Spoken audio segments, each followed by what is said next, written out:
In the shadow of South Africa's transition to democracy, a monster was hunting, quiet, calculated, and cruel. He promised jobs, he offered hope. Instead, he brought death. This is the terrifying story of Moses Sithole, also known as the ABC Killer, and Africa's most dangerous serial killer. South Africa, the early 1990s. Apartheid had ended, and Nelson Mandela had been released. A nation filled with hope was still struggling. Unemployment was high, crime was still rising, and many young women were desperate to find work. That's when they met Moses Sithole. He seemed friendly, respectable, and claimed to run a charity. He said he could help them get a job. Instead, he was leading them to their deaths. One by one, bodies began to appear.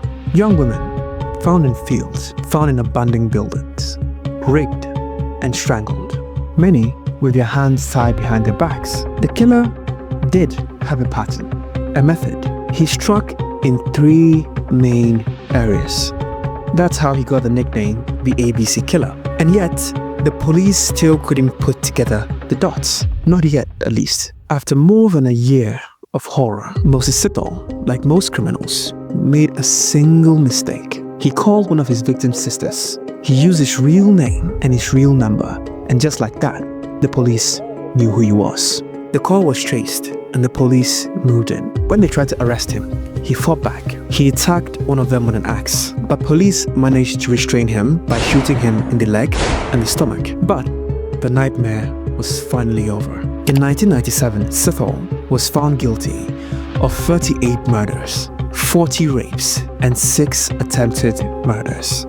The judge gave him 2,410 years in prison, with no chance of parole until 930 years. Today, he's still alive, locked up in isolation at a corrections facility, where no one can ever trust him again. But with all this being said, who was Moses Sithole? A victim of abuse himself, or something far darker?